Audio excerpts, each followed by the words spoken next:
시편 40편. 나를 기가 막힐 웅덩이와 수렁에서 끌어올리시고 내 발을 반석 위에 두사 내 걸음을 견고케 하셨도다. 성도들이 기도를 할 때마다 하나님이 바로 응답을 해 주신다면 얼마나 신이 나겠습니까? 그러나 하나님은 성도들의 삶의 유익을 위해서 기도 응답을 그렇게 주시지 않습니다. 다시 말하면 뿌리가 깊고 견고한 신앙을 주시기 위해 하나님은 성도들이 많은 시련과 고난 가운데 인내하며 기도를 하게 하십니다. 그래서 어떤 기도는 한평생 걸리는 것도 있고, 어떤 기도는 자기가 죽어서 이루어지는 것도 있고, 어떤 기도는 고난이 끝남과 동시에 기도 응답이 이루어지는 것도 있습니다. 저는 개인적으로 20년이 넘도록 기도하는 것이 있습니다. 하루도 빼놓을 수도 없고 다른 기도는 못해도 이 기도만큼은 꼭 심각하게 해야 합니다. 저만 그렇습니까? 성도라면은 누구에게나 오랫동안 기도하는 것이 있습니다. 본 시편은 다윗이 어떤 심각한 위기에 있다가 구원받은 것을 감사하는 기도 내용입니다. 그래서 1절에서는 내가 여호와를 기다리고 기다렸더니 라면서 마침내 응답받은 기도에 대한 그 감격과 감사를 하고 있습니다. 그런데 다윗은 얼마나 오랫동안 하나님께 기도를 하였을까요? 얼마나 참기 힘든 고난이었으면 기가 막힐 웅덩이와 수렁에서, 다시 말하면 도저히 빠져나갈 수 없는 그런 곳에서 하나님이 자신을 구원하였다고 하였을까? 그러나 이런 가운데 다윗에게는 늘 간증이 있었습니다. 그래서 17절에서는 주께서는 나를 생각하시오니 주는 나의 도움이시요 건지시는 자시라. 결국 다윗이 마침내 기도 응답으로 새 노래로 하나님을 찬송할 때 많은 사람들이 보고 두려워하여, 다시 말하면 구원받은 그 사건이 특히 다윗을 괴롭히던 자들에게는 두려움이 되게 하셨고 하나님을 더욱 경외하게 만들었다고 3절에서 말씀합니다. 사실 하나님은 성도들에게 많은 기적 같은 사랑과 셀 수 없는 은혜를 베푸십니다. 기독교 역사에 보면은 디오거네투스에게 보내는 편지라는 것이 있습니다. 이 편지는 약 주후 200년쯤에 아직 신앙으로 핍박을 받는 그런 시기에 이름을 알 수 없는 어떤 자가 핍박당하는 성도들을 변호하기 위해서 쓴 것이었습니다. 이 편지 속에는 과거 초대교회 성도들이 세상에서 어떻게 삶을 살았는지를 말해주고 있습니다. 그 내용을 보면은 성도들은 자신이 속한 국가에 살지만 단순히 나그네처럼 지냅니다.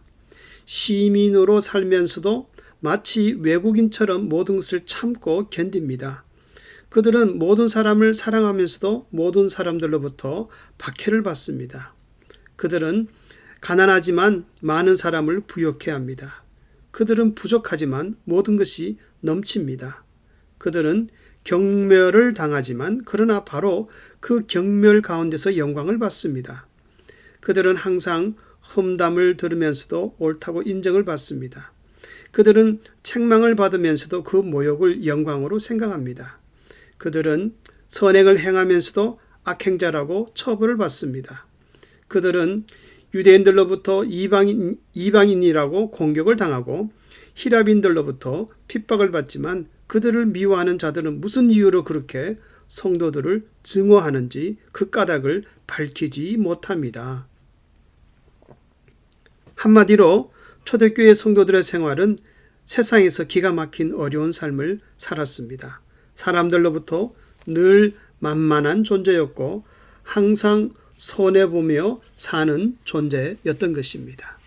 그러나 때때로 세상 사람들이 하나님이 성도들과 함께 하시는 것을 볼 때, 발견할 때 그들은 성도들을 더 이상 무시할 수가 없었습니다. 현대를 살아가는 진실한 성도들의 삶도 옛날 초대교회 성도들의 생활과 크게 다를 바가 없습니다. 다시 말하면 성도다운 삶을 사는 자는 어느 시대를 막론하고 참고 견디며 멸시와 고난을 당한다는 것입니다.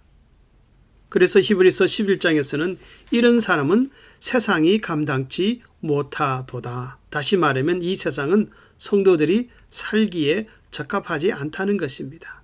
서로 맞지가 않다는 것입니다. 그런데 만약 이 세상이 자신과 너무 잘 맞다고 생각한다면 그 성도는 자신의 믿음 생활에 문제가 있음을 알아야 합니다. 다윗은 진실한 성도로서 삶을 살 때 많은 고난과 왕이라는 신분에 맞지 않게 어려움을 많이 당하였습니다. 그러나 다윗은 고난 가운데서 구원을 받을 때마다 6절에서 주께서 나의 귀를 통하여 들리시기를, 이 말씀을 히브리 원어로 직역한다면 하나님이 내 귀들을 뚫으셨습니다. 다시 말하면 고난 가운데 구원을 받을 때마다 하나님의 은혜를 깨닫는 영적인 귀가 열렸다는 것입니다. 그래서 다윗은 고난을 싫어하고 피하기를 힘쓰는 것보다 그 고난을 통하여 하나님의 은혜를 누리는 것에 더욱 관심을 두었습니다. 그러므로 8절에서는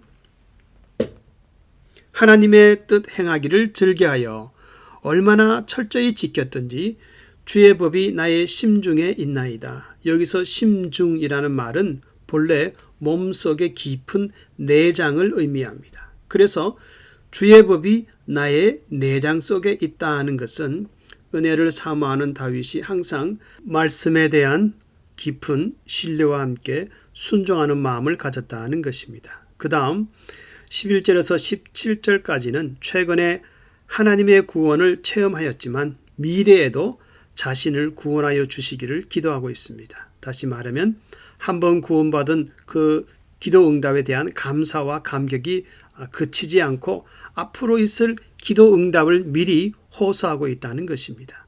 그러므로 인생이 끝나지 않은 삶은 계속되는 위기의 연속입니다. 또한 하나님을 바라보는 성도는 고난 중에 불신앙으로 낙심치 말고 평안할 때는 교만치 말아야 할 것을 본 시편에서는 교훈하고 있습니다. 성도님들은 기도 응답으로 주시는 하나님의 축복이 당한 고난보다 더욱 큰 것을 알고 있습니까? 기도 응답으로 주시는 하나님의 축복은 항상 고난보다 더 큽니다. 나를 기가 막힐 웅덩이와 수렁에서 끌어올리시고 내 발을 반석 위에 두사 내 걸음을 경고케 하셨도다. 하나님은 고난당하는 성도들을 잊지 않고 구원하시기를 심히 기뻐하십니다. 그러므로 기도하는 성도들은 어려운 고난이 심각할수록 하나님께 더욱 소망을 가져야 합니다. 고난이라는 어려움을 당할 때 은혜를 베푸시며 더 큰 축복을 베푸시는 하나님의 이 인자하심이 오늘도 충만할 수 있기를 주의 이름으로 축원합니다.